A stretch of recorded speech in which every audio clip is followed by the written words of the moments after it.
was broke, so I went to a hospital to donate sperm. In just 2 years, I donated over 690 times, almost once a day. After 2 years, I made a total of $24,000. I kept that whole sperm donation thing hidden. I was wrong. 20 years later, I got sued. Back then, out of those 690 donations, 533 resulted in successful pregnancies. That meant I was the biological father of more than 500 children. Out of them, 142 kids wanted to know who their real father was. They filed a joint lawsuit, asking the court to reveal my identity. Overnight, I became the father of more than 500 kids. Luckily, I had signed confidentiality agreements every single time I donated. As long as I stayed anonymous, no one could expose me. My lawyer handed me an envelope. Inside were the profiles of those 102 kids. I rejected it immediately. The moment I got home, I threw the files into the trash, but the curiosity wouldn't leave me alone. In the end, I randomly picked one file. I opened it. I froze. That son was a professional soccer star. That had been my dream since I was a kid. He actually lived it for me. I bought a ticket. I watched him show off his skills, dribbling past defenders. He scored the winning goal. I was more excited than anyone in the stadium. That was when I realized how strong my genes were. Still riding that excitement, I opened another file. This son worked as a barista. I walked into the cafe and ordered a coffee. Talking to him for the first time made me nervous. He looked impatient. After listening to him, I learned that even though he was a barista, he dreamed of becoming an actor. That day, he had an audition, but his boss forced him to work overtime. If he skipped work and failed the audition, he would lose his job and end up on the street.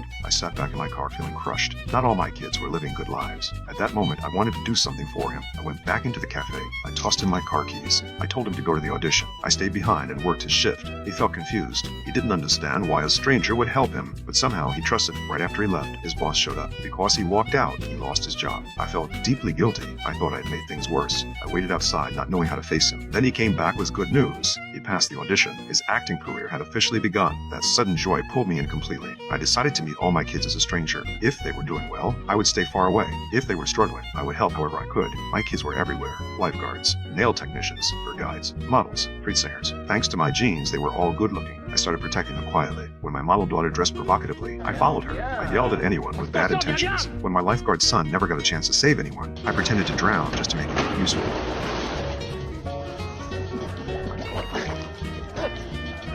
My singer son had no crowd. I became his biggest fan. I hyped the atmosphere, got people to tip him more. To boost my nail tech daughter's business, I pretended to be gay and got a fancy manicure. When my tour guide son had no customers, I showed up. The same attraction, again and again, all just to boost his popularity. He got scared. He thought this weird old guy was obsessed with him. One time, I pretended to be a delivery guy and brought pizza to one daughter. I found her shaking after taking too much. I rushed her to the hospital in time. She survived, but she was about to be sent to rehab. She begged me to pretend to be her father and sign the papers. That way, she wouldn't be sent away. She said she had just started, wasn't addicted yet. She promised to work on time and never touch it again. I hesitated, but I chose to believe her. The next morning, I waited outside her workplace. She didn't show up for a long time. I started to regret it. Then I saw her arrive, right on time. I smiled with relief. From then on, whenever I had time, I would randomly pick one child to check on, to see if they needed help. But this time, when I opened one profile, my smile froze.